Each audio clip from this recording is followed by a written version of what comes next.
Um, I'm going to tell you a little story. It's a really simple story, and at the end, I want to ask you exactly one question that I want you to be able to answer. And I'm going to give you the answer to the question, but I'm also going to try to distract you so that you won't know the answer to the question. And all you have to do is pay attention, because the answer is going to be clear and obvious if you don't get distracted. I do this with my students because I teach 18-year-olds, and they have the attention span of a gnat. And so it's kind of just a kind of thing to help them concentrate and pay attention. And it's interesting, even though I tell them to pay attention, and I'm going to ask them one question at the end, most of them can't answer it. But I know you're going to be able to, because I can see it in your faces. You're there, and you're not going to be distracted. One of my favorite places to go is the zoo. But I don't like bad zoos. I only like really, really, really good zoos. And my favorite zoo in the world is the San Diego Zoo in the United States. It's a really remarkable place. And my story involves the San Diego Zoo. And things are done in a certain order in zoos that I wasn't aware of, like the way the animals are fed.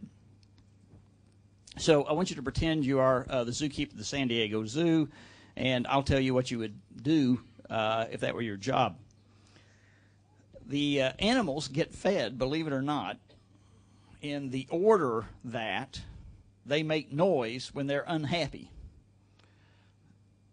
Kind of like children, right? You know, loudest thing gets attention.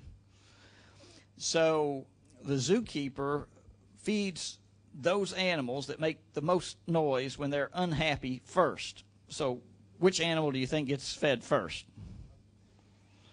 Monkeys are actually number 3. Lions and cats are number 2. Guess what number 1 is? Elephants are number 1. There are few things in this world more disruptive than a hungry elephant. You want to feed the elephants first. So elephants get fed first, and you've been right on the ball. The big cats, lions, tigers, that sort of thing get fed second. Monkeys can get really unruly when they're unhappy. They get fed third. Guess what animal always gets fed last? Reptiles, right. Even a really hungry snake is a fairly quiet animal.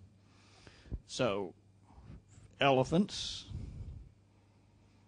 lions and tigers, big cats, monkeys, reptiles. Now, you've stayed with me, haven't you? Okay, you haven't gotten distracted.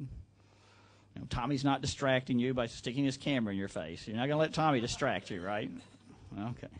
You're not going to let what's going over here distract you. You're right with me. Okay, here comes the question. Just raise your hand when you know the answer. Don't shout it out, because that will spoil it for your neighbor who didn't listen well. Ready? Just raise your hand when you know the answer. What color are the zookeeper's eyes? Okay, I got about 4 people. What have the rest of you been doing? Aren't you with me? I gave you the answer. I distracted you a little bit along the way, I guess. But raise your hand again if you know what color the zookeeper's eyes are. You got a few more. You think about it. Some of you are just putting your hands up now because of the social pressure, you know, because you don't want to be the only one who wasn't paying attention, right? You have no idea, Dave? Okay, let me go back to the crucial line. Are you ready? Pretend you are the zookeeper at the zoo. The zookeeper's eyes are whatever color your eyes are. Why didn't you know that? Okay, so there's my lesson for tonight. We're very easily distracted. And spirituality means practicing the presence of God.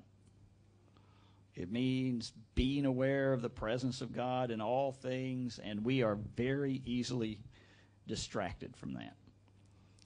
And what I want to do is just be as practical as I can to give some advice on how to practice the presence of God. That is, how to keep from being distracted from that. The best book on this topic that's ever been written was written by a middle-aged monk named Brother Lawrence. Actually, he was a monk in the Middle Ages. I have no idea how old he was. I just realized I said that really badly. So anyway, there was this monk in the Middle Ages named Brother Lawrence, and he wrote this book called Practicing the Presence of God. And Brother Lawrence had to do a lot of just kind of routine work in the monastery. He had to wash the dishes and hoe the garden, and he knew it was possible to practice God's presence in prayer, but what he wanted to know is it possible to practice God's presence when you're washing the dishes and hoeing the garden? I spent part of this past summer at a Trappist monastery. Let's see, how do I explain about Trappist? Let me see. Well, think of it this way. Your basic monk is a Benedictine, but the Benedictines got too lax. You know, they started sleeping in till like 5 in the morning, that kind of stuff. So there was this reform movement, and those were called Cistercians. But the Cistercians got too lax, and so there was this reform movement called the Trappist. So a Trappist monk, think of a monk on steroids. Okay, so I'm hanging out with the Trappist monks, and we have to get up at 3:30 every morning to pray vigil. But it's not as hard as you think, because you go to bed pretty early. There's very little nightlife in a monastery.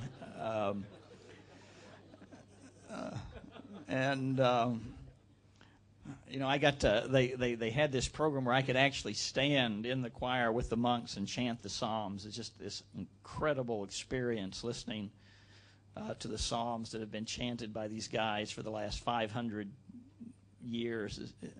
It's easy to experience God's presence in that. But in the afternoon, I'd go out and do farm work with them.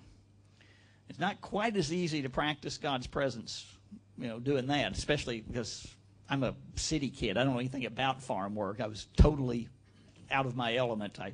I did learn how to shuck corn and hoe potatoes. They sent me out one day to saw down a tree, and I sawed down the wrong tree. By the way, it is possible for a monk to get mad. Let me point that out to you if you're not aware of that. And, you know, the big thing is not just to practice God's presence while you're chanting prayers. It's to practice God's presence while you're hoeing potatoes or doing accounting or teaching students or learning. Okay, so here's my best shot. These are the 4 things I say to myself in the morning to try to practice the presence of God that day. To try to keep from being distracted. And you see if this helps you or not. Number 1.